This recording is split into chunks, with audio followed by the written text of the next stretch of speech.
Yo, how you doing, folks? Welcome to episode 10 of the Simpa Life Podcast with me, your host, Simpa, and my cohort, I think is the right word I'm thinking of there. Constant companion on this journey through conversation, Mr. Maca. How you doing, brother? Not too bad, not too bad. I am pretty good. I'm so sorry, I was distracted by your alliteration this time. It's like C. I'm sure there was some sort of childhood nursery rhyme in there. C something, I can't remember what it was. Used to clap it, when you were a kid. But yeah, I'm doing good. We're recording this in a very interesting week because it's just past Christmas. So Merry Christmas if you're listening. Merry Christmas. Yeah. But this will probably be released in the new year, so Happy New Year. Happy New Year. So it's going to be an interesting one, I think, and I think we should start off with something light this week. So the question that we normally ask our guests is what's been good with 2020 for you and all that kind of rubbish, I think since you're asking it, you should go first because that then gives me time to think about my answer. Well, this thing here has been quite good for me personally, that kind of way. It's been quite cathartic weekly. It's a nice way to have interesting discussions with not just myself. So that's always a bonus. So I mean that's a go-to, but I wasn't trying to put you on the spot. I was actually going to talk about the transition from that question into our question for next year. Yeah, but since you did throw me under the bus there, I'm going to flip it back over to you. I've had a little bit of time. I suppose, yes, I am grateful for the friendships and relationships, the connections that I have to people that throughout the difficult times of this year, throughout, I suppose, the forced separation of lockdowns, travel restrictions, fear and everything else, to still have the connections with the people that I do. I'm very grateful for you launching this project. I'm very grateful for you for helping push me into sort of getting this thing off the ground that we've been talking about for a little while now. Like I said, it's weird. 2020 has been a tough year, but at the same time, the slower pace, I think, has allowed me to reassess what direction I'm going in, reprioritize that which I want to achieve in my own life and that which I want to see in the world, and really sort of come to respect the people around me and the struggles that we all go through on a day-to-day basis. Yeah, I mean, it has pointed out basically that the majority of the non-essential part of, say, work life can be done over fucking email. I've seen that summarized better than what I've just verbalized there, but it has sort of given us a period of introspection in that regard. At least systematically, we can kind of go, well, work from home is a fucking very viable thing. It's a very, very positive thing. You get to spend more time with the people that are actually around you. That you want to actually spend your time with, that kind of way. People you want around you.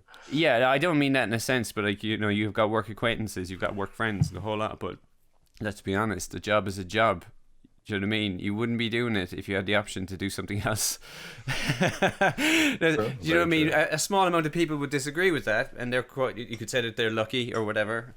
But, that is the case. That is the case for the majority. It's like, if I didn't those listening at home, Maca is doing a striptease. I am. I'm in my tighty whities. But it's true though. Do you know what I mean? And I mean, it has had its negatives. Obviously, it's put an awful lot of people into a more socially isolating sort of environment, and that hasn't been all roses mentally, even for me, kind of a thing. So there are certain elements that are compounded by not being allowed to go outside and stuff like that. So obviously that sucks. Yeah. But I am starting to get tired of it. Just a small bit. How about yourself? Yeah, I'm a bit bored of this. I hate the term, but I suppose the new normal that we're living under. I kind of echo your point on the essential nature of things, but it's what I suppose I meant by respecting others struggles in life is recognizing that what I believe to be essential and the way I prioritize life and the things that are important to me are definitely not necessarily important to others. But it's also then shown how cultural and legal biases then affect what people can access. I mean, so for example, in America, most of the states declared cannabis essential business. You know what I mean? And they were allowed to innovate and create curbside pickups and home delivery systems to ensure that continued because they recognized it as a good. Whereas then over here during lockdown, we saw raids go up. You know what I mean? Because the police didn't have as many people in pubs and clubs to deal with on weekends and whatever else. A lot of their resources seemingly have then gone on to targeting cannabis consumers and cultivators. I wonder how much of that is just low-hanging fruit, just to kind of get the quota that I asked Neil Woods about that time. It's like he alluded to it not being completely quota driven, but I can't help but have that in the back of my head, kind of, because why else would you fucking do it? Why? I don't get it. Do you know what I mean? Well, you've got to consider, as we spoke of in that podcast with Neil Woods, I think for anybody wanting to review it, it's episode 7, if I remember correctly. Trying to pull that out of my ass a bit there, guys.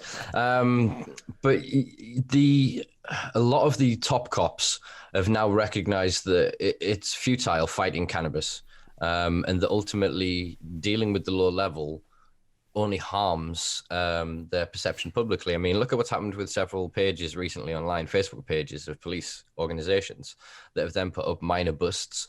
There was actually a bust that they put up with a little fucking Christmas rhyme, like a little poem that they put up, which was disgusting. It was just entirely unnecessary. But you can picture them sat in that room thinking they're doing the great good, having a laugh because it's Christmas. Funny, yeah. While they've got a few young'uns in the cells that all they did was try to grow a few handfuls of plants at home to avoid having to be part of the vicious and violent cycle of drug dealing that is being created by police's arms race. You know what I mean? So that every time they take out a dealer, 2 more dealers fight for that position until ultimately you're only left with a fucking county full of Scarfaces running a bunch of kids through county lines. Stop scratching. Mini Scarfaces. But no, yeah, I wonder how much of that is because I've seen quite a few sort of poor taste posts. Some have been completely inaccurate. One was about a police officer that used hemp for their beard. I think I mentioned that before, but it's like it's in poor taste. An awful lot of this, like making light of not just cannabis users, but think about what you're fucking doing. You're making demonization of another person, and that is from an institution that is that is supposed to be there to actually assure people that everything is fucking safe, everything is sound. Do you know what I mean? Mm-hmm. And that's what comes out. And I'm not saying that's probably a misjudgment from an admin position. Do you know, that kind of way? It doesn't excuse it, but it's probably a bit of context. It wouldn't be, say, all the murder police sitting around a table going, yeah, let's make up a fucking poem about this, because you have to remove that sort of assumption if it is in there, that kind of way. Yeah, well, I think in a lot of ways it's probably a consequence of the cognitive dissonance within the officers' minds, of them turning up to drunken brawls, of them turning up to domestic violent disputes, of them turning up to drunk driver accidents, and seeing the damage of this legal drug and having to be told constantly by the culture, that's fine, that's legal, it's okay. If they were over the limit and you can prove that, then it's a problem. But up until you've proven they're over the limit, they're a good person and they're fine. But anybody even accused or even associated with drugs because of the culture, they're bad. They're bad until they can prove they're not bad. And then anything we did to them while we assumed they were bad is justifiable. And I think that they're making light of it is a way in which they can sleep at night. So they can go home and they go, laughing, I see what me and the boys did on the page tonight. And they're getting the feedback loop from that small algorithmic community of people that actively support that. The prohibitionists who believe that going harder and harder at drug consumers will actually do anything other than make life more difficult for everybody. Well, I see what you mean. I'm like, from a different angle. Like, I can't see. That's what I was saying. I can't see, say, detective inspectors sitting around and using that form of surface level escapism in sort of, or not escapism, but justification, or sort of trying to placate some sort of seemingly negative emotional reaction. I would say that That's because I'd say they're allowed to process it, is it not?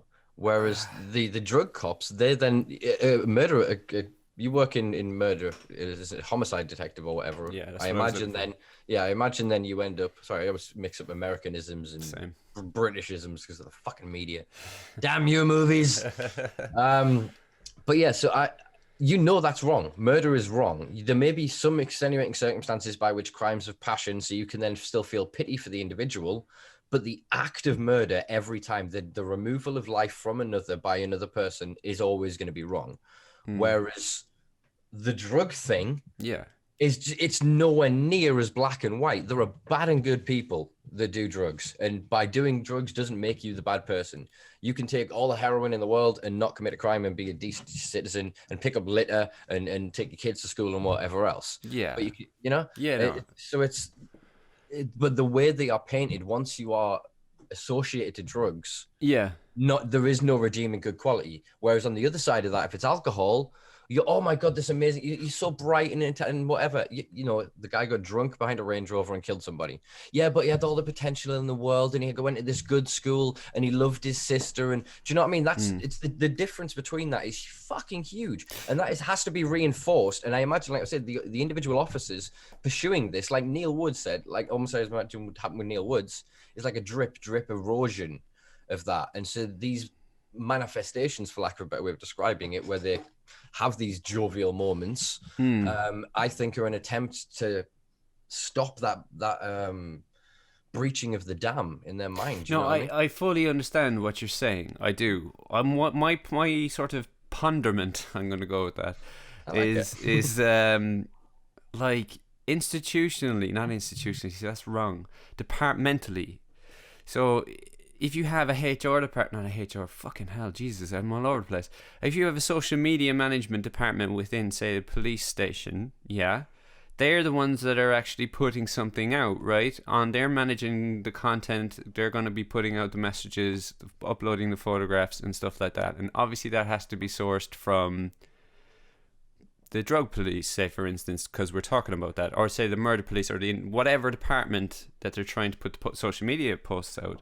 I'm wondering how much of say something like jovial fucking dismissal post, that kind of way, is actually officer driven rather than very minute transactionally driven between the interdepartmental between departments.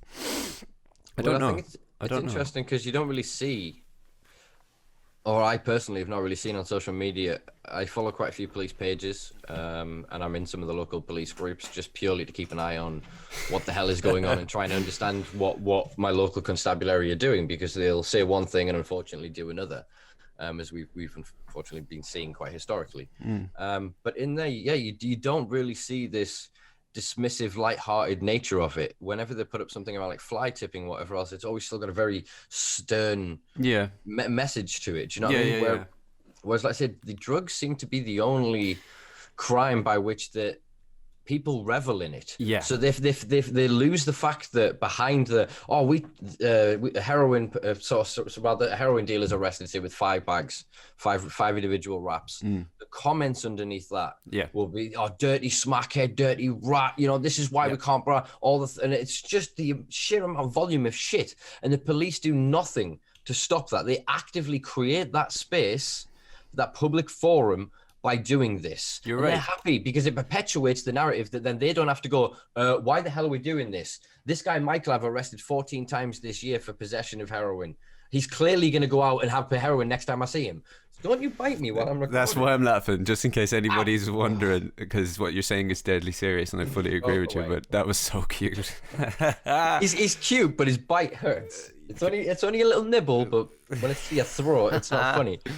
No, I fully understand what you're saying, and then that's not what I was attempting to do, is to sort of undermine the stigmatization that drives this, and that action does create a foundation for this dismissive mentality to percolate into wider society. Of course it fucking does. They know what they're doing in that regard. 100%. 100%. I'm just wondering, again, ponderment was the how much of it is actually fully connected, you know, that kind of way. Yeah. How did we even get on to talking about this? We've been successfully sidebarring for a while. I actually threw it over to you to say, how are you doing? Fuck. Then I was supposed to continue an introduction, but I think it was about 15 minutes ago. It was about 15 minutes ago, yeah. So what we're actually attempting to do this evening, guys, or whenever it is that you're listening to this, is kind of do a reverse episode. The guest that we wanting and supposed to be having on today, they're suffering signal issues, and currently I'm struggling to get in contact with them. So we decided that we'd start recording, and if they wanted to, they can click the link and join us as a guest for however long we've got for the rest of the recording. If not, unfortunately, you're stuck with me and Mr. Maca again. Unfortunately, my menacing cat running around behind me. Hi. I'm surprised you haven't heard mine yet. She was stirring just before we started recording, and you know, she is incredibly vocal, even if she disproved me the last time she was actually a guest star on it. She knows she's just trying to be respectful. Playing those mind games, man, I'm telling you. That's what Neo's doing. I'm watching him. Look, here. It's just creepy little face. Here he is. I love you. Right. Yeah, so I suppose we've got quite a few things that we wanted to discuss, really. We've ended up talking about policing and drugs, as we always seem to do. It's a good staple, cornerstone of this podcast. One thing I did want to sort of discuss with you, how was Christmas, man? Did you have much fun? Can't say I was a fan of this one, to be quite honest about it, because I didn't see any family at all. So that sucked. That sucked an awful lot, and I assume that I'm not the only person that had to deal with this kind of Christmas. So it was as good as it could have been. Let's put it that way. I mean, I did manage to see people through mediums such as WhatsApp and Skype and whatnot, and much rather be in physical presence. It's really, really what it boils down to in the end of the day. Yeah. So I mean, it didn't get to me too much. I know that this is still temporary. And if I have to swim across the fucking Irish Sea, I will. Wait, it looks like you can't take a jet ski, if recent news is anything to go by. Well, no, I missed that. Go on, tell us. A guy was arrested when he drove from Scotland to the Isle of Man to visit his girlfriend. Yes. I did see that. I thought you meant somebody trying to burn across the Irish Sea to get to Ireland. I was like, what? Can't be that much. Can't be that much further. Rather you than me. No, but I mean, yeah, I'm not really that sort of materialistic anymore. You know, obviously it was when I was a kid because I bought into it. So Christmas isn't necessarily something I celebrate religiously or hold on to. Like, if Christmas never happened, I would just replace it with a day that is spent in, you know, the majority of time in physical presence of other people that I actually love, and might get them something small that isn't necessarily materialistic. I mean, that to me is Christmas. You can remove everything else, decorations, the whole lot. It's nice. Mm-hmm. It's not needed. It's not fucking needed in the slightest. That's not a bah humbug. Some people are like, what the fuck is he talking about? Grinch! Maca wants to ban Christmas. No, not at all. I appreciate it. I have no problem with it in the slightest. We could go into I'll just that interject for a second. Sorry. I apologize for anybody who's listening to this and all you can hear is this goddamn chair squeaking. I'm trying so hard not to move with it. Nobody fucking paid attention to it, but now... I was just trying to cover my own ass there. Right, I'll not move. No, you're grand. You're grand. It adds to the timbre of my voice. But yeah, no, you know what I mean. And I'm sure you have similar feelings as well. That it is what it is, but it's just about appreciating everybody else. And as I said, I'd rather do that in people's presence than through this thing here. Yeah, I mean, I think it's something that we may have touched on a previous podcast. There is something in us that we reciprocate energy. I don't mean this in the hippie sense. I mean this in an actual measurable sense. So the same way that women's menstrual cycles synchronize, human heartbeats do as well when you're around each other. So you reciprocate each other's vibration, as it were. And I think there's something in that is good for us, inherently good. It makes you feel wholesome and warm. So it's the same feeling you get when you're arguing with a family member or a partner or something, and then you sit down kind of afterwards and you're still kind of mad, but you feel good.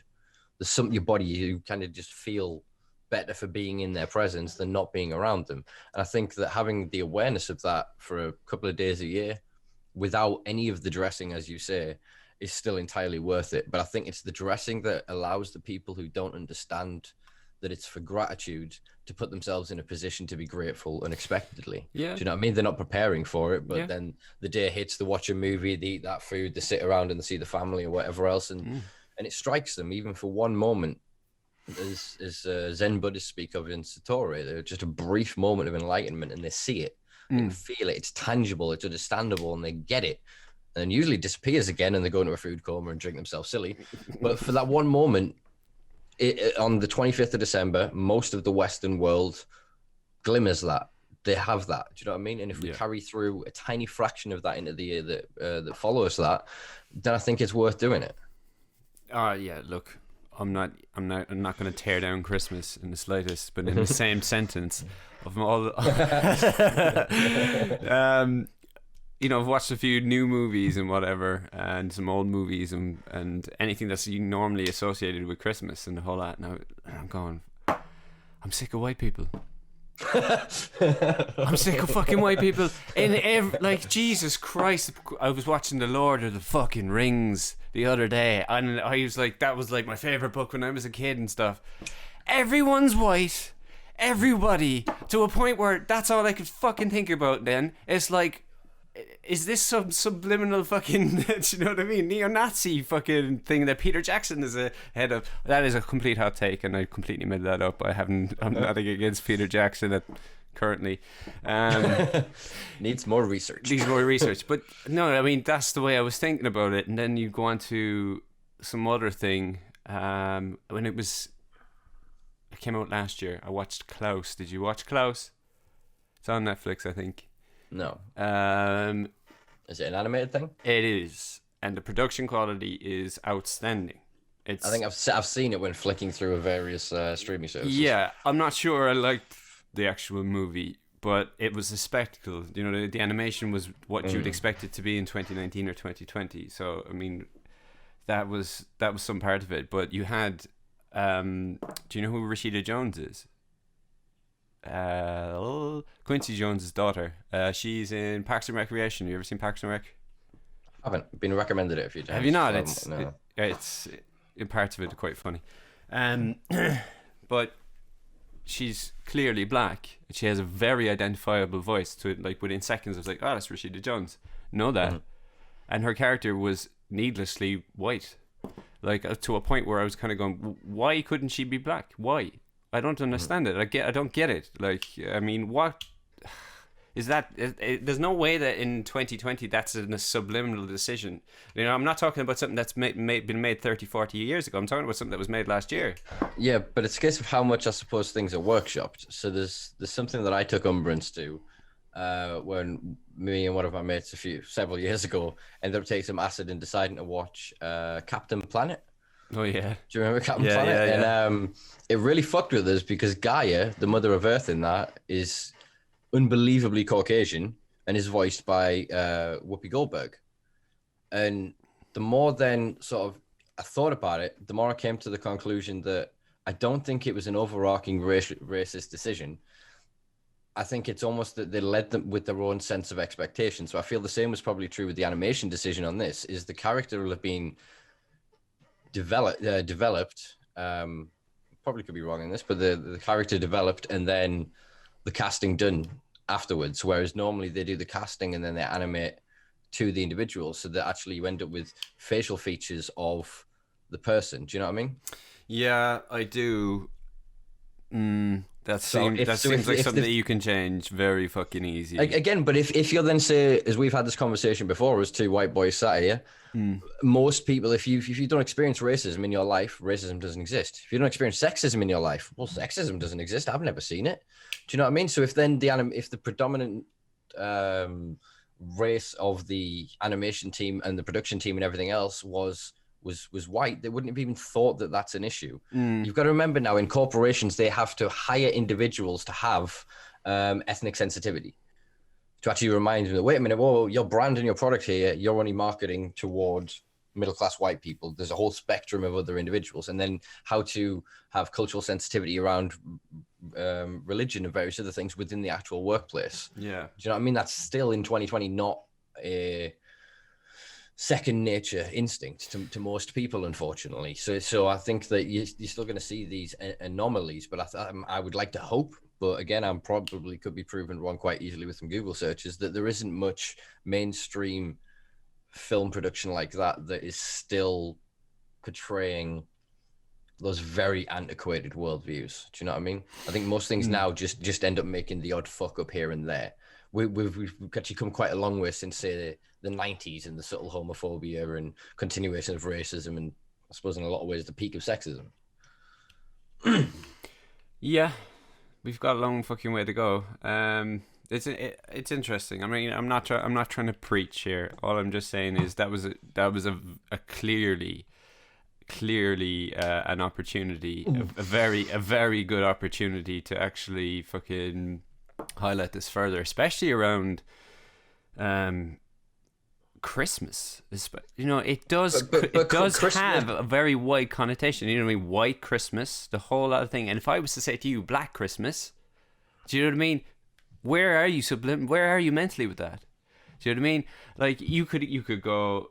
It's very easy to go into sort of negativity just by even saying that, and I think that it does need to be sort of updated. I think it's a bit slightly, the more I'm trying to think about this and allow my brain to play a devil's advocate, that it's not just sort of a whiteness, it's a Christian whiteness. Yeah, I mean, that's worse. Do you know what I mean? So it's not necessarily, I don't even mean white in the sense of the skin color of white.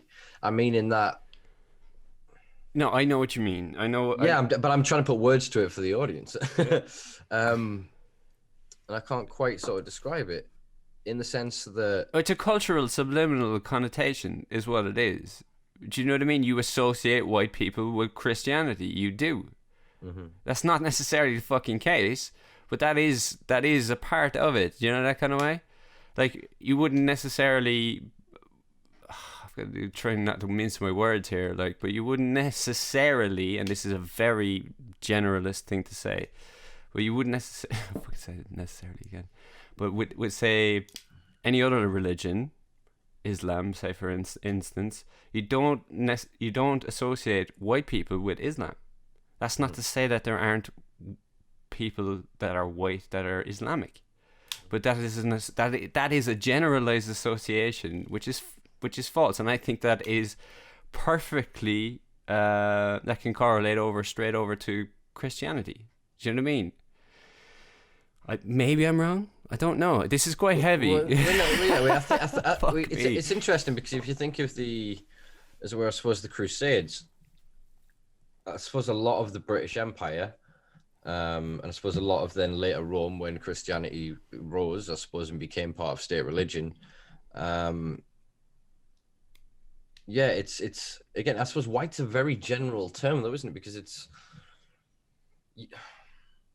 No, I'm speaking very much from a historical sense and in a generalist sense. I'm quite clearly ignoring the prominence of Christianity in Africa, say for instance.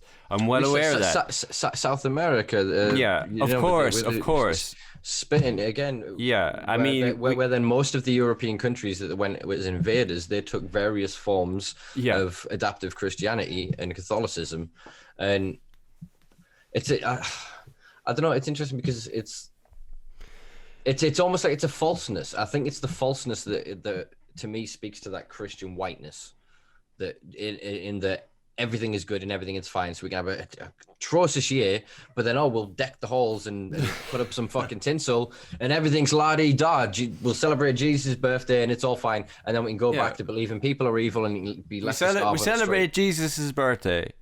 Do you know what I mean? And with what? White representations of Jesus. But even that, fuck me, dude. It's not. I mean, if you look at, without getting too much into the history, Christianity is the amalgamation of where every invading force has taken a nation, taken their beliefs and adapted it to the state religion. And then all that happened is that one nation, one invading force got large enough to the point of that thought process effectively took mass. Then once it got to a point of we were literally down, everything was written for God, as God in that sense, like money was then in God we trust. All of the national anthems, etc., the flags and everything was spoke of as this God, and we had this one central figure.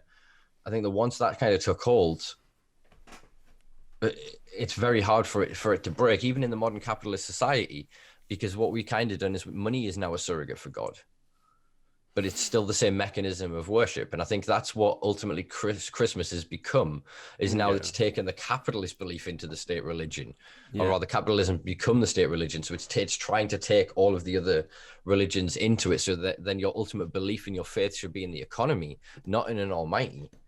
I'm not sure what's worse.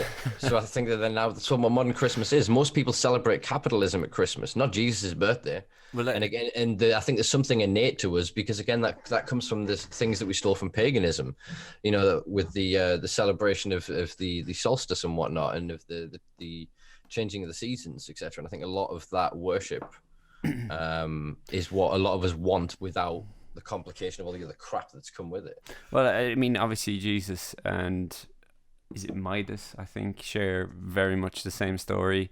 And it is all centralized around the solstice, the winter solstice, the position of the sun, and the movement of the sun. So basically, over a 3-day period after the solstice, I think the sun's position doesn't move.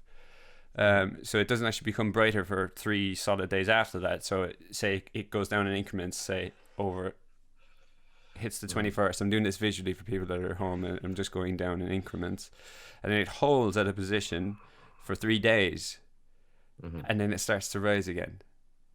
Right, legitimately. So if you personify that, then it's Jesus dying for 3 days and the resurrection, and that is shared not just obviously with Jesus, but with other prophet-esque identities throughout history in different cultures and stuff like that. I think Midas was one. I could have that completely wrong. I know that Midas is the guy with the golden touch. Mithras, maybe?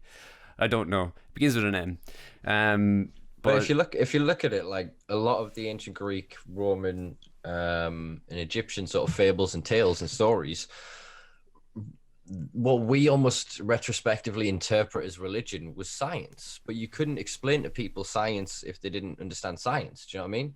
So then being able to tell the story of the Son of God. Okay, if God created the universe, that's the Son. That's the God, Son's God. Boom. And you know what I mean? So then it's very quick how you can see that the way you pass that knowledge in these fables and these tales, then it because you've got to think, right, before we had the Socratic method of teaching, you couldn't really teach. All you could ever get people to do was kind of understand. Yeah, no, do you know what I mean? I do know what you mean.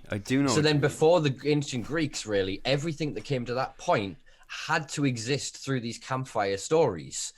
Do you know what I mein? And then you've got to consider the prevalence of things like fucking Alzheimer's and shit in the old world, and how fucked their brains will have got just over time, living in the desperate reality, and quite a lot of people will have lived at certain periods of time. So then that'll have affected their perception of the stories. So then the way they tell their stories as grandparents down, well, it's like Chinese whispers. So then you end up at this side of it of going, oh, well, Jesus says the homosexuality is wrong. And blah, blah, blah. It's like, there wasn't a guy. It was the sun. They were literally, they're talking about astrology and science. And yeah. Do you know what I mean? Yeah, and we've just got so over the other fucking way of it that it's like, I mean, look, put it this way, there could have been a person that was attributed that title. that was way ahead of their time in terms of medicine. You know, that's a very distinct possibility. You could have some fucking genius back in the day that goes, grand, actually, that thing will normally kill you, but put this on it, rubs it with his hands, and it's a day later, it's gone. And then the Chinese whisperers start, and it goes, he healed me with his hands. You see what I'm saying? They lose the oil and the consultation and waiting in line for 3 hours with the other guys that wanted to see Jesus. But from the other perspective, from Graham Hancock's side of things, like, he's sort of alluding to the fact that science and math was understood far, way back, even before the ancient Greeks and stuff like that. And I think some of the monuments that he has been at and stuff like that and talked about are so mathematically perfect that, like, university level mathematicians today struggle to fucking understand it. Now, think about that. Think about what sort of society must have existed to circumnavigate the globe and have mathematically driven and perfectly fucking representative of stars or, you know, constellations and whatever. I really should try and remember about what it was, what specifically the monument was, but it was like numerous individual entities within that structure that mapped a constellation that was 15,000 years old in a different position. And it's like, if that is the case, then maybe our sort of historical sequence of knowledge is incorrect. It's like, oh, we progressed from caveman. Do you know, that kind of way? I don't know. I think it's pretty clear that the narrative that we are told about modern Homo sapiens, the 10,000 years of us basically going from nomads to then civilized settlements, etc. Yeah, I think it's entirely bullshit. I think LiDAR, alternative exploration by people like Graham Hancock and that are really starting to uncover some serious questions that need answering within the timeline of modern humanity. And I think that is probably true that in some circles, but it will have been beyond specialized knowledge. Do you know what I mean? I think that they will have been the masterclass. I think that in my personal opinion, that it will have been a system where knowledge was power, not in the kind of way that we project, you know, the Roman fucking dramas that we'll put on ITV or whatever else. Because again, I think that's our interpretation of how we would do it. But back then, I think that the majority of people will have lived quite smaller lives. They'll have tried to understand things, but I don't believe that. I think that would be more the currency than money. Do you know what I mean? Because what you know makes you powerful. If that was commonly shared between the different sort of separated societies, I mean, it's almost ideological to suggest that there was a singular community, we'll call them, or a nation, whatever, that was able to circumnavigate the globe and actually make contact with other people that didn't necessarily have that technology, which is, I guess, that's the fantasists kind of thing. Do you understand what I'm saying? So if you say, have you ever played a game called Civilization? No. So it's basically that. You get a map. It's an really old MS-DOS game, right? Proper old school, and you move in singular movements around the map, and you develop your society, and all the way across the globe at the same time. Someone else is doing the same thing, and you take different paths. You might learn about monetization, economy. You might learn about teaching people reading and writing, and this community might be a bit more grandiose and go, well, we're going to focus on aqueducts and, you know, monoliths and stuff like this. And then you have this interesting time where these two communities have never seen each other and actually communicate for the first time and trade knowledge and stuff like that.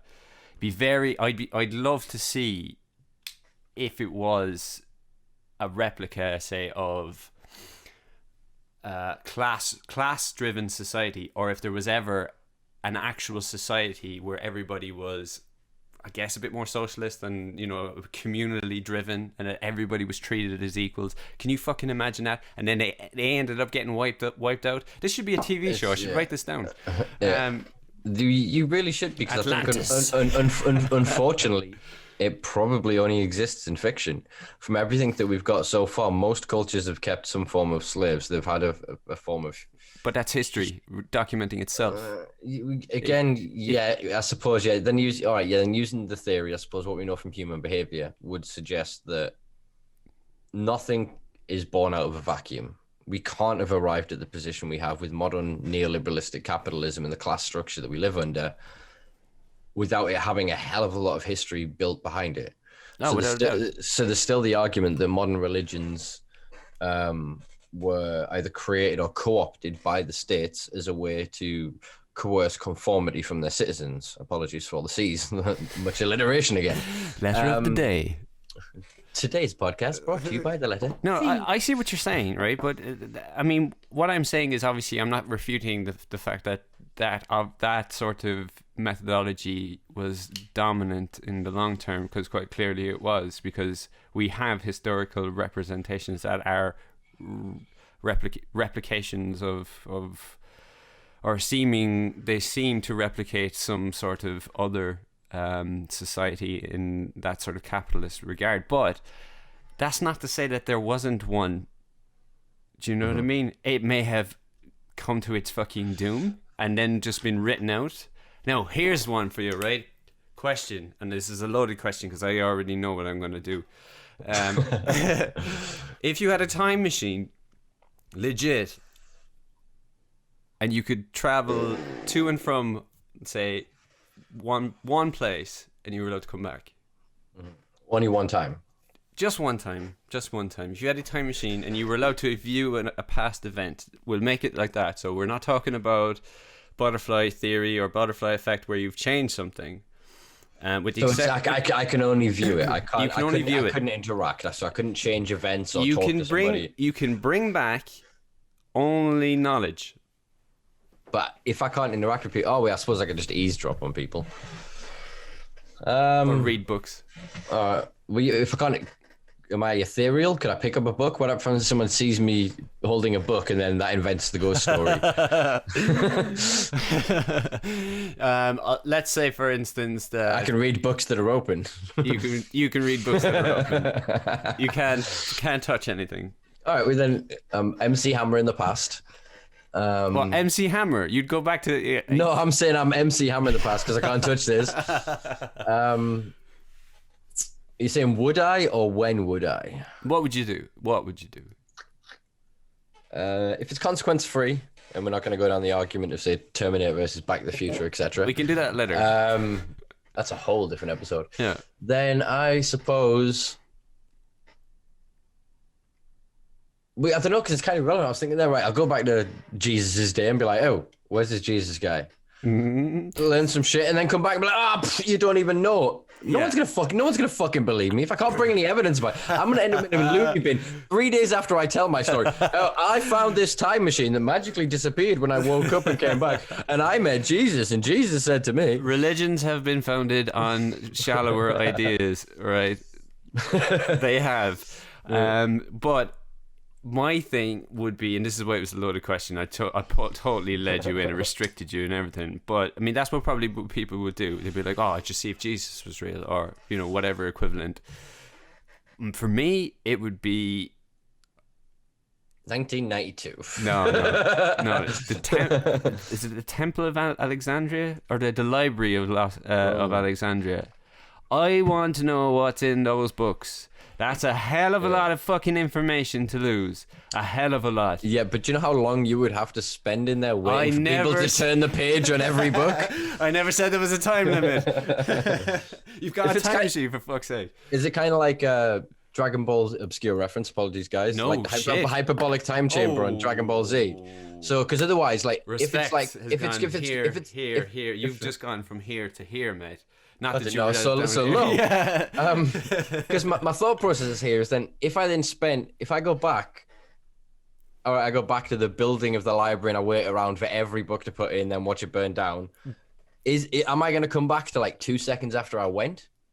Or is it going to be the same amount of time elapses? Are we playing interstellar rules? Nah, you come back literally the moment that you left, but it's just you can spend as much time wherever the fuck you want once. Can you travel in that time period? So if I land at the library, can I be like, I'm going to go check out the concession stand? Yeah, if you wanted to get on a boat, I suppose you could. Although I'm not you could float. You can't. Well, I was going to say, because the rules is so I can't interact with objects, but gravity's the thing. No, gravity's not a thing. It can't be. You have to at least be able to float around, or else you can't walk. So you have an obscured view of gravity to a point where you. So I'd kind of have like surface tension, kind of like what bugs have. So I could, yeah. All right, so no, that could work, but that means I have to wait for doors to open. So if I'm in one of the rooms in the library, I'm gonna take off all the restrictions. You can do whatever the fuck you want, mate. You can just. Do you know what? You've got a time machine. You can do whatever you want with it. You can go wherever you want, as many times as you want, and change whatever you want. There you go. See, right? Yeah. Okay. Then I would definitely do it. But what I would do is make a note of the exact time and place that the first instance that I went back. So that my backup plan would be to go back to a minute before that, kill me as I land, and then go back to me, and then nothing. So I can have all the fun in the world like Groundhog Day, and then always have that get out clause at the end, as long as like the time machine doesn't run out of batteries or nuclear fuel or whatever technology we're using here. The on a sort of tangential but connected thing. What we were talking about last week was it last week? No, the last time that me and you hashed something out. We're talking about Coast to Coast, Art Bell and the Quickening. Well, the very first time I heard about any sort of legitimized time travel was on that show. And the limitation that they put into it, now probably still doesn't make it completely viable, but it definitely just changed the perception of the way that I think about it, and it sort of circumvented some of the paradoxes that say that time travel isn't possible. Well, his theory, now I don't know this guy, and it was quite sad, but I'll tell you why in a second. But this guy was basically trying to make his life super efficient in terms of nutrient intake, exercise, in an effort to prolong his life. So he was doing like cryogenic chambers, I think, and he was doing like anything that was, perceived, whether it was actually fucking whether it did anything or not, I'm not sure, but to extend your life. And the whole idea was that he was waiting for a time travel machine to have been invented. No, one of the paradoxical limitations, say, of time travel is that you can as far as I know, you can't travel back further than when an actual machine was invented.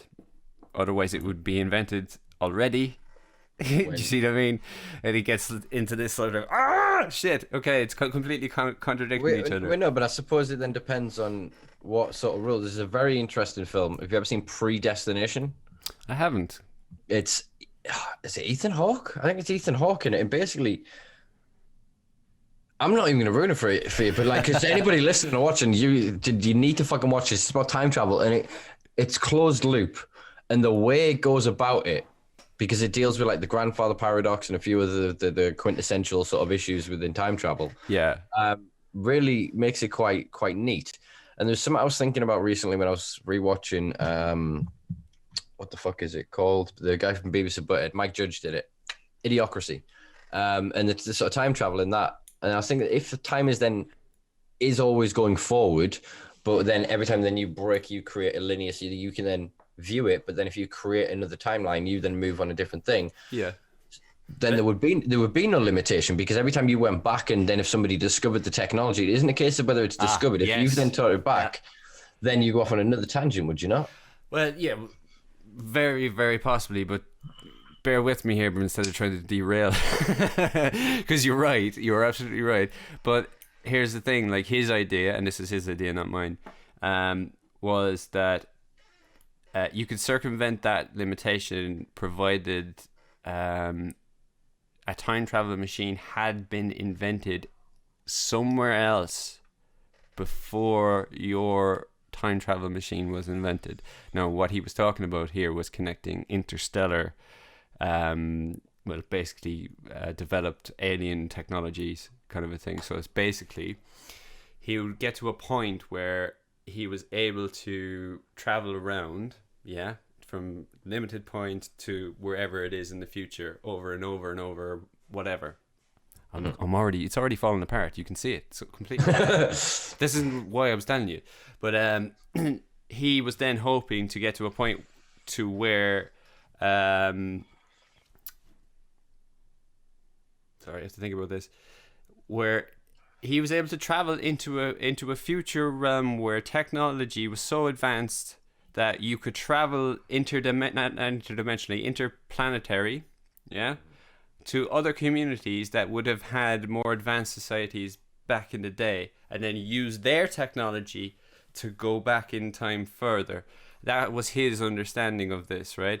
And the whole reason, and this is the reason I was telling you about it, it was sad and sweet, was he was obsessed with this because he never processed the death of his father. And he was obsessed with it to the point where he was focusing everything, like all his knowledge, all his mental obsession, his physical obsession, to a point where he could get there to go back. It's full of holes, mind. It's full of holes, but it's sort of... I have no idea why we're talking about time travel, for fuck's sake, but... This is the beauty of these episodes, brother. This is the beauty of these episodes. It's interesting, though. I mean, there are so many fucking holes when you think about it. As you mentioned, the grandfather clause and stuff like that. Grandfather clause. The grandfather clause. Oh, no time travel for you. Yeah, that's it. White people only. Just trying to tie in the other themes. Please don't take that out of context and use it as a clip. I'm not a white supremacist. Time travel is one of those weird ones because time as we know it only exists and is perceivable because we're within it. So it's the fish within water. If humans could experience time outside of time, so the fish outside of the water without dying, we would fucking understand what the hell is going on, because our brains process things in a linear cycle, in a straight line. Everything's going that fucking way. Yeah. So something comes in, input, change. All the cells are then breaking down through atrophy, and you're heading towards your inevitable demise. But there are moments and times where you get Einstein's relativity, for example, in terms of slowed and sped time, but you also get timeless moments, especially on psychedelic substances. Things like DMT, something like salvia, is most definitely a timeless experience.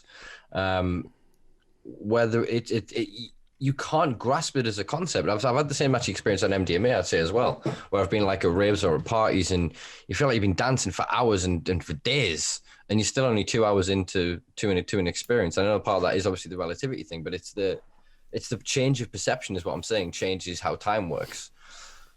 So I think the way that we focus on time travel is our inability to deal with our own mortality and to reconcile with time. Do you know what I mean? Because it's anything else you can stop. You know, if you're running, you can stand still. If you're standing, you can sit. You know, if you're driving, you can pull over. You know, but we have to breathe, and time has to pass. It is just that continuum. Do we though?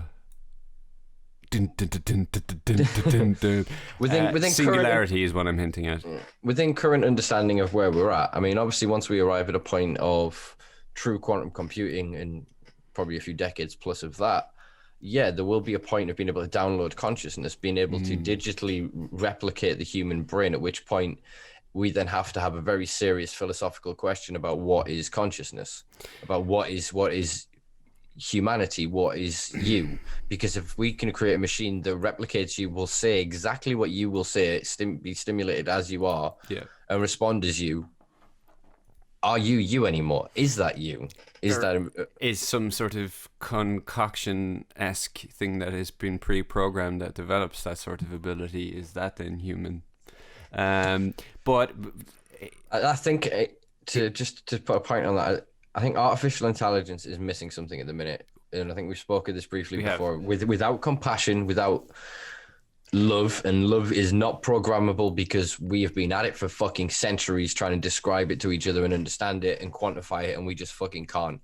And until the machines can get a grasp of something like that, we're always going to end towards a Terminator future. I'll tell you what, you're right at the moment, because that's the way we're sort of developing the technology. A couple of points.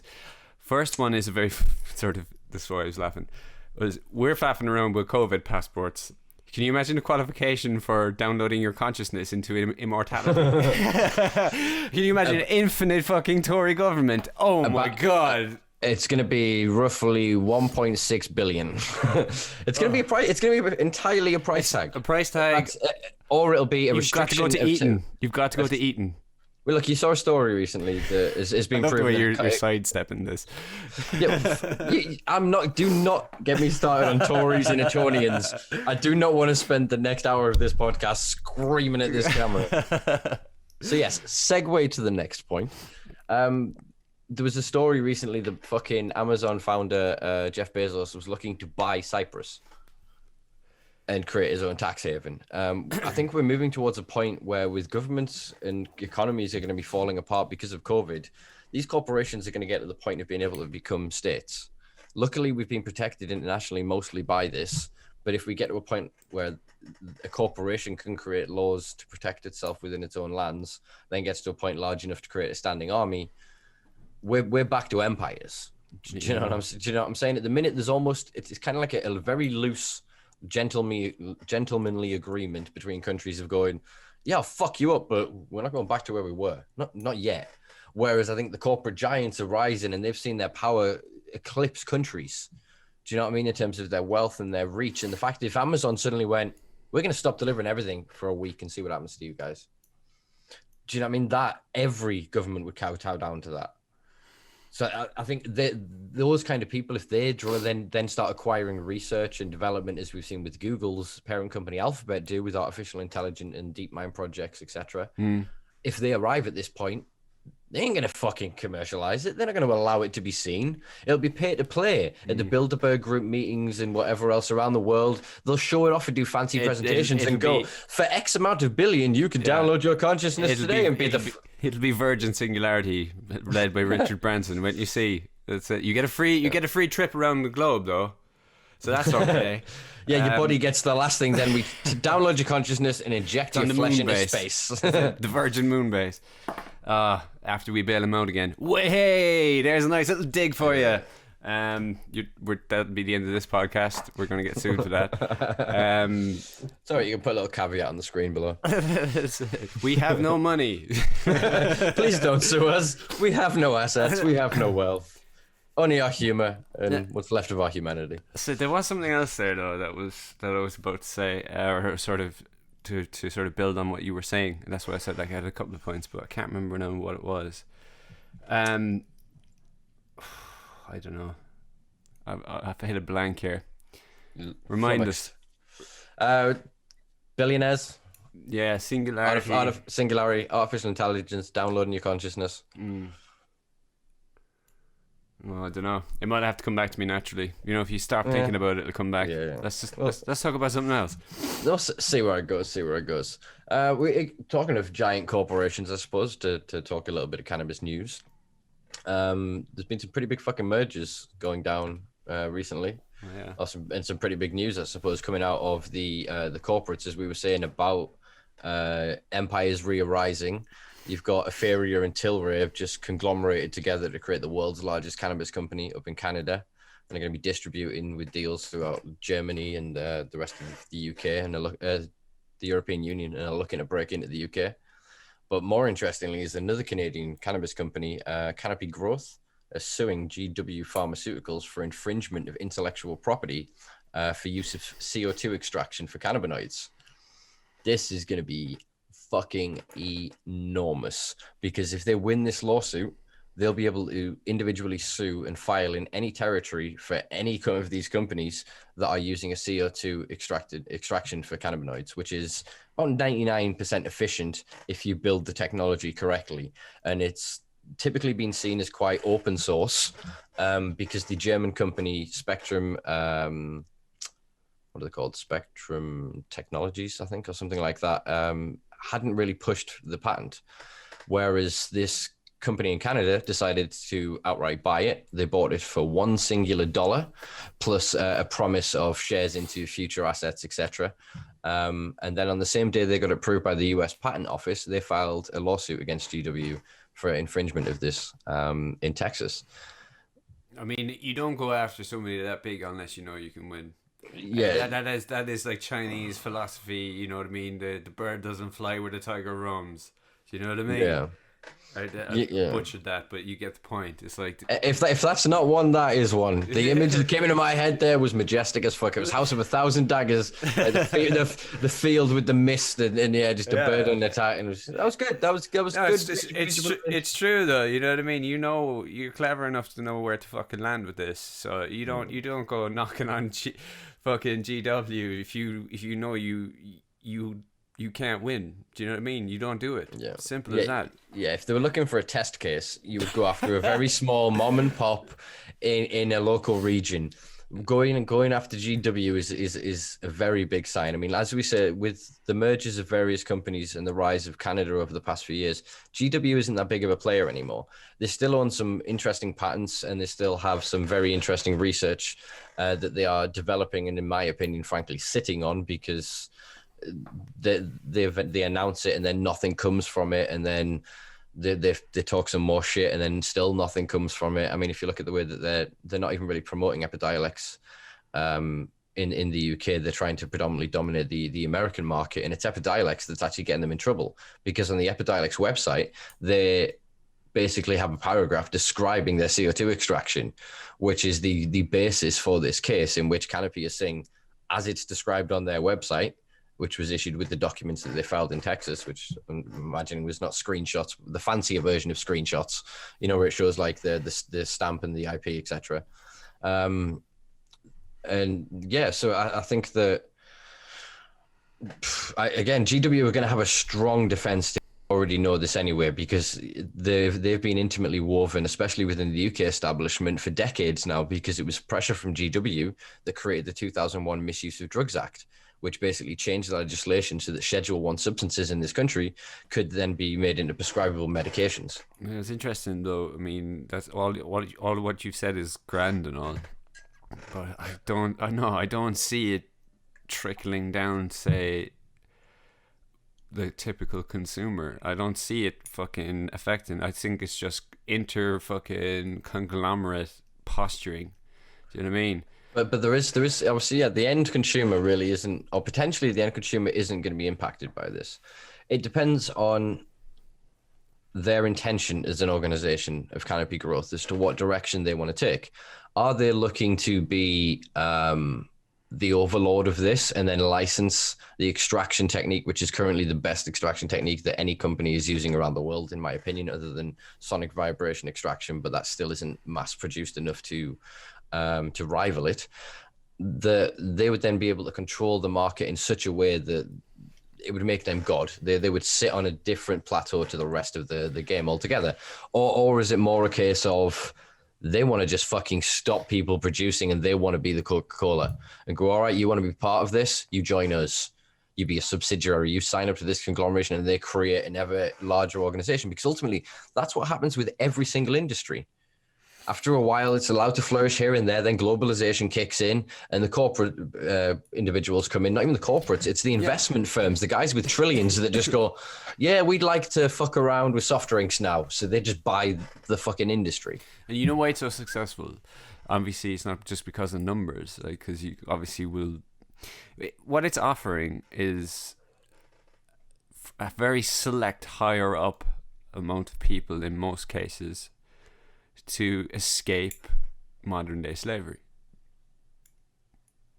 Think about it. That's the reason why an awful lot of these things get bought up, man. Do you know that kind of way? So you're set at the top of your fucking climate changing graphene battery when everything is fucking companies say when everything is whatever state it is, legalized, decriminalized, whatever, and fucking Duracell come in knocking on the fucking door and go, oh, do you know what? You're developing a lovely little thing. Here's $3.5 million. Guess what happens? You go, ooh, I don't have to slug away any fucking more. I don't have to fucking wake up and go into my modern day slavery that is my fucking job. I don't have to worry about my fucking bills, and I can sort some of my family out. They take it. They take that opportunity because they weaponize desperation. Yeah, but they don't even. It's all admitted. Nobody says that. Do you know what I mean? God, yeah. It is but it is it is entirely what's going on there. That's the reason people want to have an invention. They want to have a golden ticket. Do you know what I mean? It's that thing. Look at this. I am out. I'm done. And I mean, that can be boiled down and simplified and applied to every other avenue. That is the beast. That is the beast that we're up against. Do you know that kind of way? Not just in the cannabis industry, in every fucking industry, in technological industry, you know, Google, Apple, or whatever, they come in and they buy everybody. You know what I mean? And it takes genitalia, to be not gender specific, it takes a very large genitalia to back off of that and actually hold down for societal change. And here's the thing, you're already boxed off. You're already narrowed into this, like, do you know what I mean? It's not like somebody's going to hear of your refusal to sell out and I'm going to join them. I'm not going to sell out either. No, what happens then is they go, ooh, I'll sell out. Hello, come over here with your lovely opportunity. And I'm not blaming anybody for doing it. Do you know what I mean? It's just that's the nature of it. Sorry, Mum. No, it's all good. I entirely agree. It is the nature of the beast, as you say. But I think with cannabis, we're given an opportunity to deny them this capitalistic monopolistic model, because it doesn't fit into the regulatory models as it works. You can't fragment this industry without taking into consideration the rest of it as a whole. So as they're doing currently, you can produce for flowers or extracts, or you can produce for industrial materials. You can't do both. You know what I mean? So we're not creating closed loop systems in industry of being smarter with this, because each part is trying to bite off their bit, sell out and get out. There's very few people that are actually, in my opinion, invested in this currently to do good with it, because frankly they don't have the money. Well, and they do have the ethics, but that means if they don't sell out, they don't get the backing. They don't get the article in the fucking in High Times or whatever, and they don't get the coverage on fucking Health Europa or whoever else. You know, they're not unless you don't pay to play, you don't exist. And I get that. I can see why people still want to. That's why do want to try and get it and get out, but at the same time, and longevity here. If you've got longevity, if you can get through and you actually have something meaningful and purposeful, you'll succeed, man. I believe that. You're right. You will do, and you can build a community in around you in that regard as well. Now, I'll caveat what I've just said there. It isn't the main intent for most people. But it's there. It's always there as a viable option to get out. I'm not saying that you set these companies up to sell out and get out. I'm not having that sort of generalization of it. You set these companies up because you're interested in it first and foremost. But you know, somebody comes along and offers that to you. It's relief. It's long-term relief. Yeah. Do you know what I mean? And an awful lot of, you know, I don't blame other people for trying to get it. All I would say to you is that I would hope that the mentality carries on in a pay it forward sense, that if you do take that option, then you're not done. Fine, you've sorted yourself out. Sort everybody else out around you as well. That's, you know what I mean? So you don't get idle thumbs and fucking getting bored and whatnot. I mean, I'd like to think that that's what I would do. Well, yeah. What does Bob Marley say? Don't. What is it? Don't sell your soul to earn the what? I can't remember it. Whatever it was, anyway. It was a good quote. But I can't pull it out of my ass right now. It's somewhere deep in the recesses of my mind. Anyway, the point is that anyway, like, what's the point of having all that money if you've sold your soul to get it? If you've lost yourself in that acquisition. And I think that's too many people get lost in the game of, we just need the branding and the marketing and sales and the ever uptick of projection and going, we need to make this million, then this million, then we can sell out and be billion. And that's not success. That's not what success looks like. If you're in this because you want to provide a good product, if you create the best product you can and create the best extraction processes, the best hygiene practices, the best packaging and production based on environmental factors, based on harm reduction, you know what I mean? Not just on, oh, this looks fancy and this, you know, then it's having a small part of a market, you are doing far more. Because the more people that do that incentivize the big boys that instead of just going for the cheap shit packaging, instead of going for the grabby graphics and the crappy marketing campaigns, they look at the longevity of the market and they go, wait, this is what it's going to be. Let's not just create ourselves and pigeonhole ourselves into what is currently fashionable. You know what I mean? And you can still get out. You can still get out with that model without taking the easy option. It's harder. Of course it is. But as you said, you don't sell your soul, I guess, is probably a very simplistic way of putting it. There's a lot more to it than that. But look, I don't know. It's rough. Capitalism is a beast, and it's been embedded in our society for a very, very fucking long time. It's been relabeled as whatever. Do you know that kind of way? It's something that has to change. I think that the COVID situation has to put, and I haven't seen it yet, because there seems to be the magic money trees flying fucking around where you know, they were ridiculing Jeremy Corbyn for inventing one, but suddenly there is a fucking magic money tree, where I see in the current model, I see severe economic stress if there is a legitimate limitation. And they're, you know, pulling all of these reprieves out of their arses. There has to become a point where it's just not viable anymore. You cannot fucking do this. And whether they're still in a state of denial currently, I'm not entirely sure, but it seems that way. Especially if you're looking at a potential billion or $1 million industry, hundreds of millions, let's say, of the utilization of cannabis on a national scale. Wait, look at it this way. So 37 states have medical in America, 15 regions plus the District of Columbia. I think it's now a population of close to 200 million people, right? Last year, they spent $18 billion on cannabis, right? So then if we extrapolate that down, if we're 60, 61, 20, 180, say by 3, what's that, like £6 billion? Do you know what I mean? Based on the same population size. And I guarantee you that the UK as a whole per capita smokes more fucking weed than any one of the states per capita across in America. Yeah. So again, we're pissing this away because you're not just talking about 5 or 6 billion there. You're talking about $1 billion plus in terms of NHS costs and whatever else, because then we're not pushing people that are addicted to weed through a system instead of just going, no, you've got a problem and you're supplementing it with cannabis currently. And this isn't to belittle anybody who has problematic use. The addiction model in which we're faced with is not a substance that's got a hold of you. You're in a difficult circumstance and what you're using is helping you. And it's then the stigma and persecution you face from society. Yeah. And I think and hopefully, cross fingers again, we'll get Johan Hari on to be able to discuss those nuanced differences with him. But yeah, I think that there's another 2-3 billion at least you could save on policing. Then if you've got to consider how much of that would then be tax that would come in as direct revenue, you've then got to consider that money is actually spent in local regions, because a lot of the states then have monopoly limitations in terms of organizations owning too many dispensaries.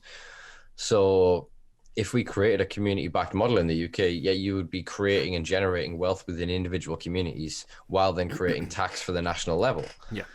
So a denial of this is economic suicide. But again, I think it's going to be quite interesting, as we were talking about corporations' power earlier, that the bigger they become around the world, these conglomerates, the more power they will wield in countries. So the faster the dominoes will fall. You've got people like, was it Brendan Kennedy, one of the CEOs from the venture group investments, was saying that they expect Europe to fall within 3 to 5 years. Realistically, the European Union will have a legalized cannabis model. Well, it looks like they'll fucking have to. Do you know so what I mean? That's another 350 something, maybe about 350 It's not even that dense, is it? I think it's about I 300. got about 350. I think Loch Ness Monster. I think it's I love South Park. I think it's around 300 million people in Europe. So again, the size of that economic marketplace would be fucking enormous. So if you can be the one player in that scene where you go, oh, we happen to have these 17 giant greenhouses where we can more than produce for you. You don't need to learn how to do it and set up your own infrastructure at home. Just buy from us. It's fine. Oh no, but I still will. Fuck ye. That's what I'm hoping will happen. I mean, this is one of the only upsides I can see to Brexit, is it will force us economically to look at cannabis as a viable alternative, because we can become a world leader in terms of the production of new technologies. Yeah. We've got plenty of arable land. What is it? 90% of the British land is entirely green. If you actually fly over this goddamn country, we are not full. Fly over Ireland and tell me it's green. Tell me UK is green, because it's not. Ireland is green, my friend.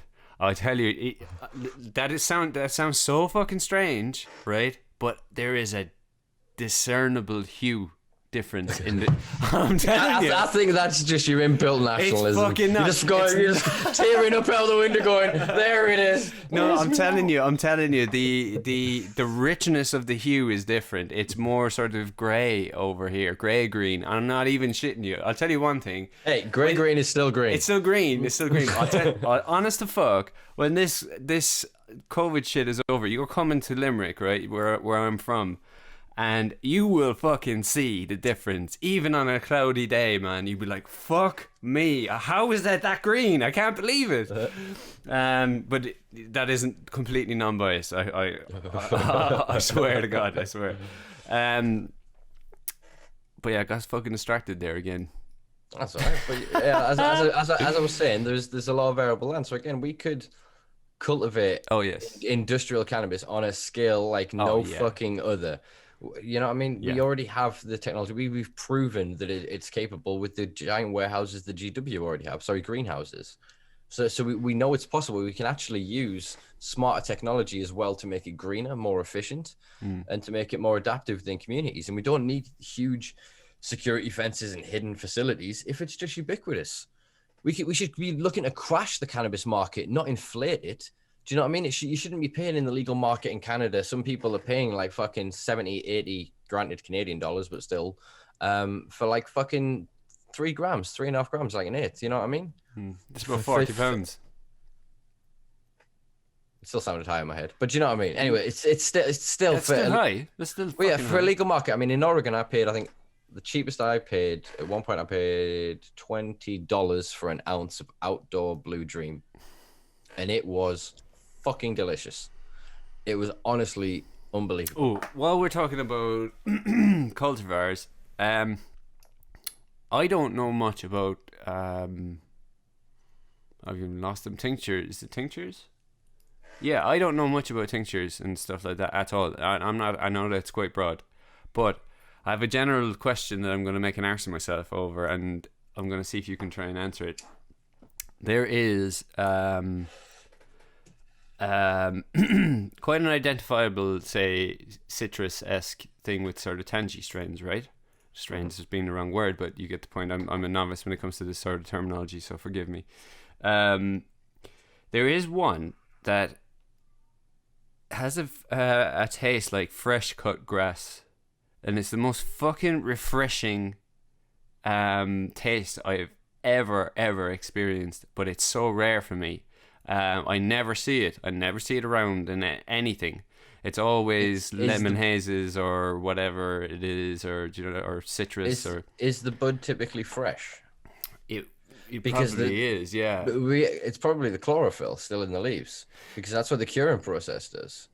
Is it alters the structure and? I'm not sure. Maybe it could be. The reason I ask is, it could be something quite earthy. Sort of things with the beta caryophyllene and things like that. That's quite peppery.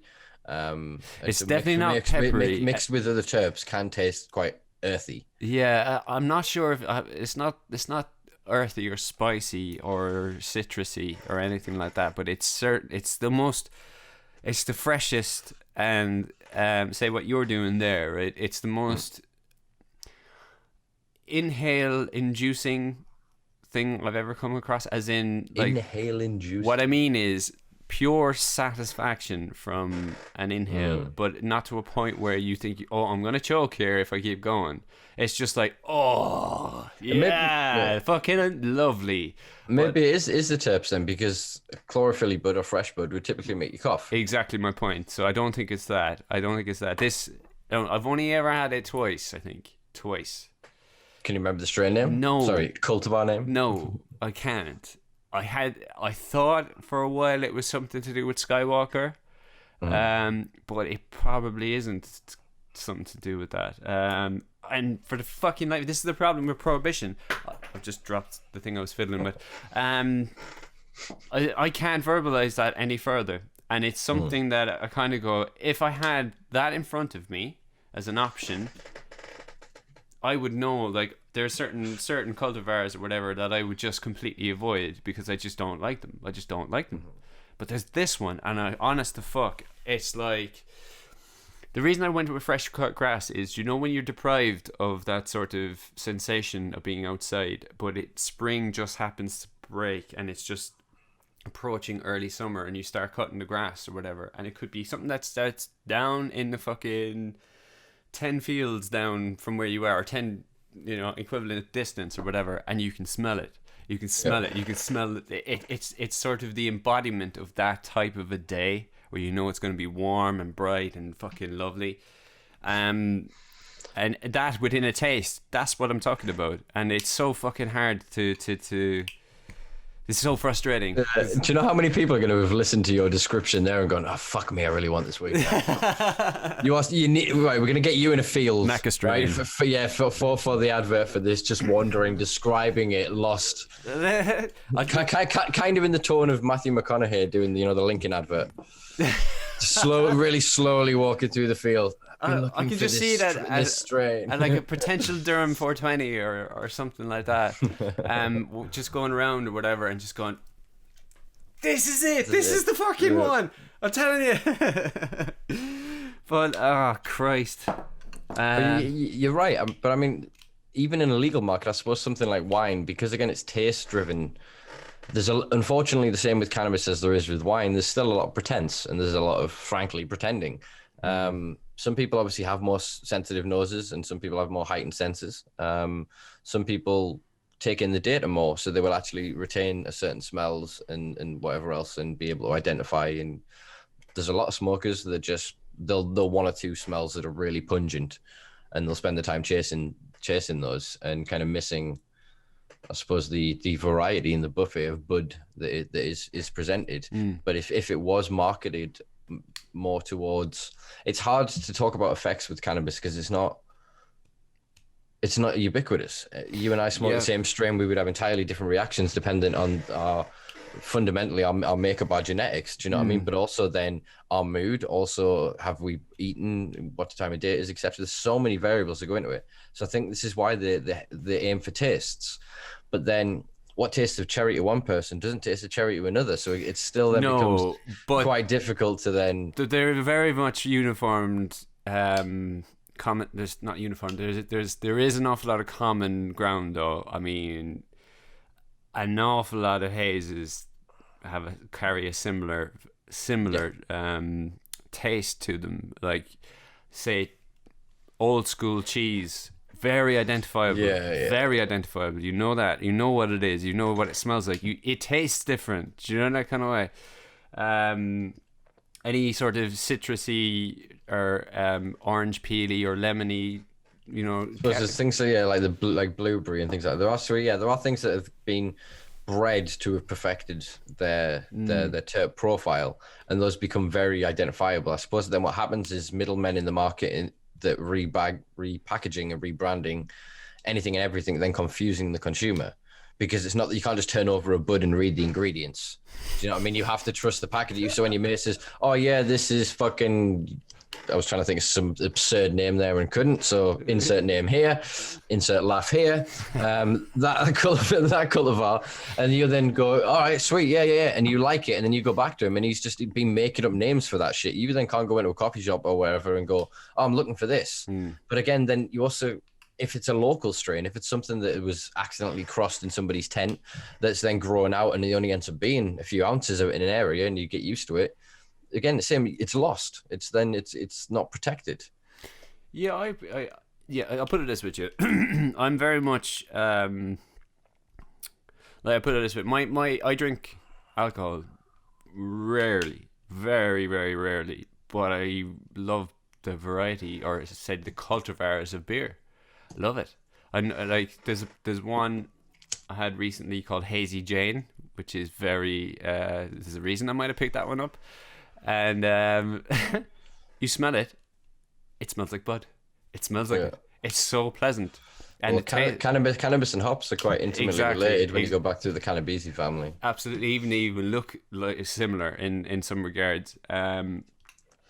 So, like, say for instance, if I was to go on holiday to some other English county or an Irish, place in Ireland, a different county in Ireland, I'm very drawn in by locally developed things, like especially that aren't available anywhere else. Like, ooh, like when I went to Cornwall, there was a bigger company down there called Harbour, and it's hard to get.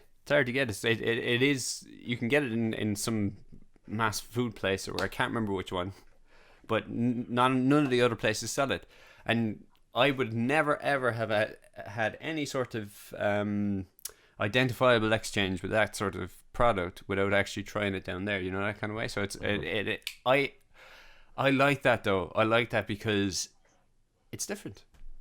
But it also then, why would you want the same shit over and over? Why do you want a fucking Stella Artois like or fucking Heineken when you can have the locally it could be shit. You don't fucking know until you actually take that leap of faith, man. Do you know that kind of way? Have a go.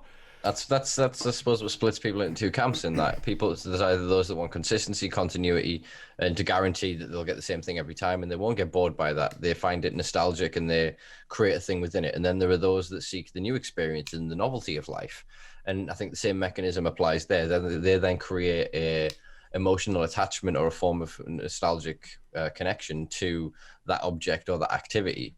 And yeah, I agree with you. I don't want to. When I sort of traveled in America, what was weird was going state to state and seeing the same weed, like actually the same weed, not just the same sort of cultivars, as it were, or the same branding. They were from the same fucking clones.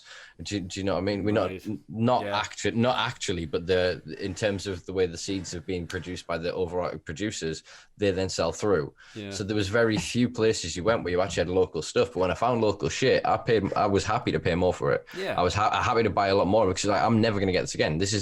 I've never heard of this. This is literally produced in-house. So it's not, they don't sell the genetics. It's never going to get out. That's what I want to enjoy. I don't want to go.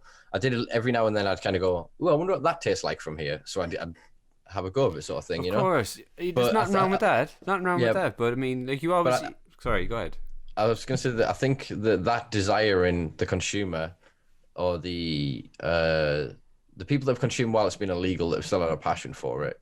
I think when that translates into the legal market and you end up with the Budweiser and Starbucks of cannabis in places, you will still see a very large and healthy mom and pop community based industry of people sort of sharing genetics, sharing techniques, and really perfecting things that never end up in like the McDonald's of weed. That'll just be in every still, because you'll end up with about 4 or 5 big brands that open dispensaries in every fucking city, but then you'll still always want to go to the prestigious underground club somewhere, or it'll be Northern Lights, Amnesia Haze.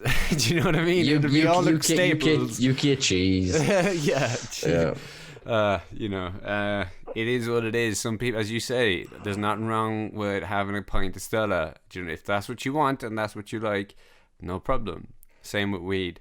Grand, if that's what you want, sorted. For me, I just like to try new stuff. There could be new food, new fucking beers.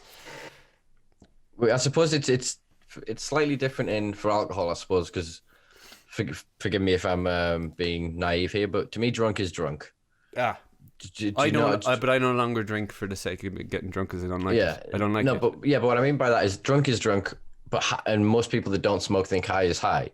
But the stoned feeling of THC is the stoned feeling of THC, but the effects of the individual terpenes they're innumerable, man. So you can smoke a strain that's got a 25% THC, but has got some very uplifting terps. So you have that THC stoned, but your eyes are open, you're energized, and you're bouncy. You can then smoke something at 15% THC that's then got some proper sedatory terpenes in it, and you can't get off the goddamn couch.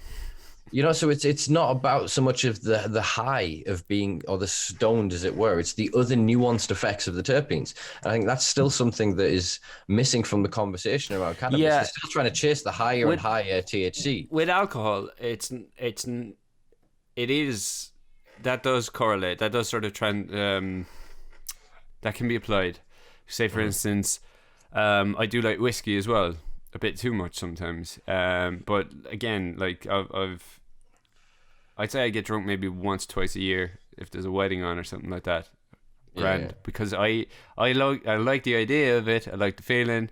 I absolutely cannot cope with a 2 or 3 day hangover. I cannot fucking do it. I mean, it eats away at me, and not just physically. And obviously mentally depressant or whatever. It's the not being able to do things, or not being able to fucking eat certain things because it's going to make me fucking sick.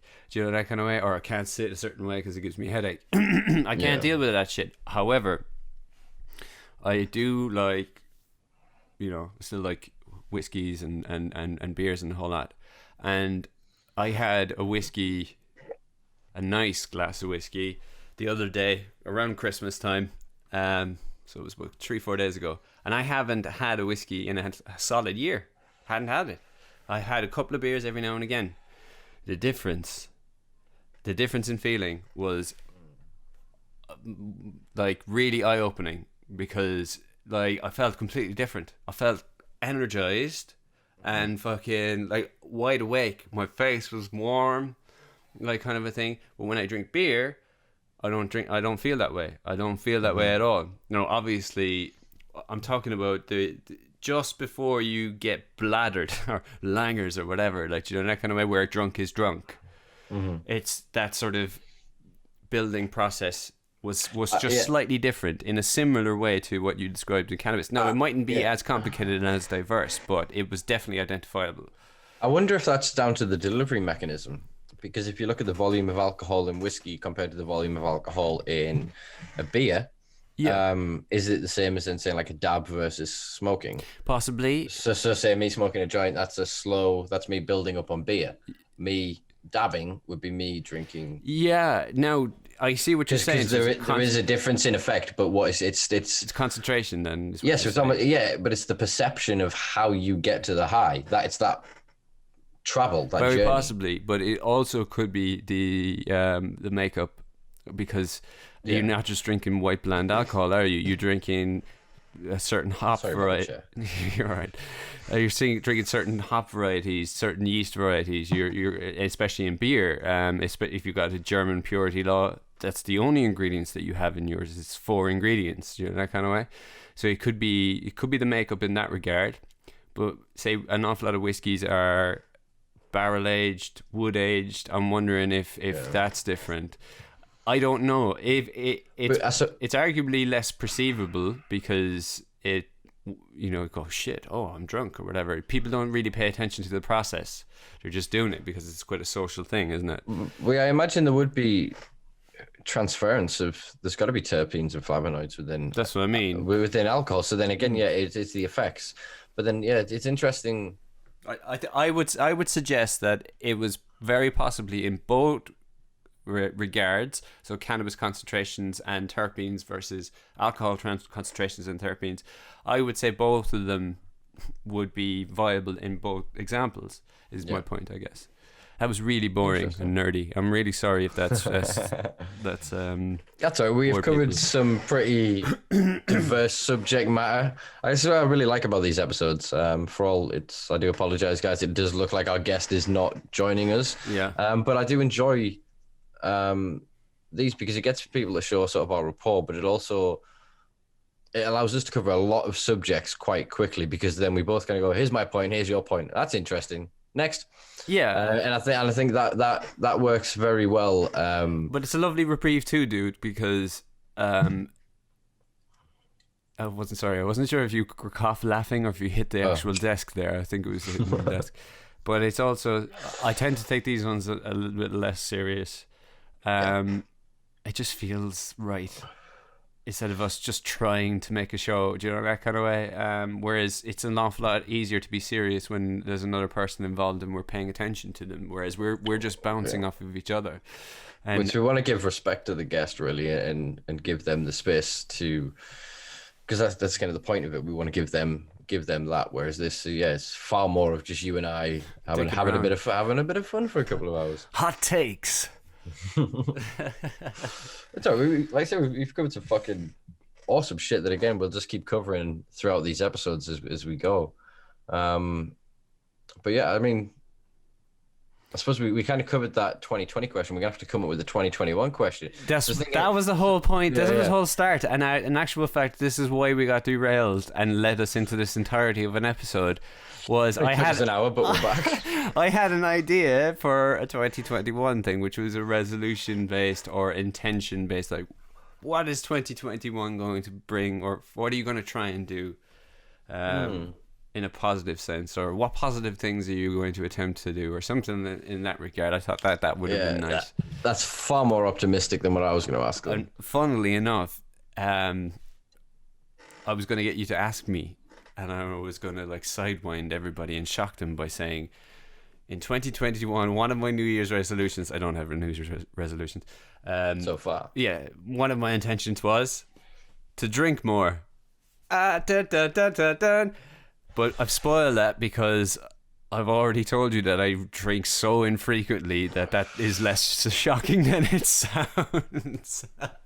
So now I shall get drunk 3 times a year. That's it. No, what I meant is just like the appreciation of like cultivars and whatnot, that say if I'm having my dinner, those little cans of Coke size-esque, see, I've already associated the size with Coke. Stubbies. And we half of that's fine. Half of that is absolutely fine. Exactly. In the pairing of it, I mean, I'm the same, and I believe it's. Do you know what I mean? You don't ever really quit a drug if you just abstain from it. Do you know what I mean? If you've got a problem with a substance and you just go and you find all power to you, you find the willpower to never go near it again, you're not then clear of being an addict, in my opinion, because then if it's then presented to you and you would consume it again, you haven't dealt with it. Whereas if you can then go from problematic consumption to occasional consumption, or even just you give yourself the choice to consumption, I think that allows for a much healthier relationship with anything. And I think if more people had that with alcohol, we would be in a better position. But unfortunately, alcohol is the most widely available legal psychoactive substance that will take you from going, I hate my wife and I hate everything, to hooray! It's nearly the new year and the ads have started. Guess what the ads are? 8 pint cans of beer for £10. There you go. Go get yourself shit-faced. And they wonder why the pubs have fucking collapsed over the past couple of years. Go get yourself shit-faced, lad. That's all you need, sure. Well, yeah, because if you look at the deals, they did the same year around Christmas. They had litre bottles of spirits reduced as they do every year. Yep. But this year, we're not gathering in the same which way. Yeah, it's not really affected sort of the way that it's sold and the way that it's targeted to advertising as well, to be fair. No, because it's the acceptable reprieve, and we don't have to repeat any of that. Well, it's going to be interesting. Because it's legal. Sorry. But so, look at it, right?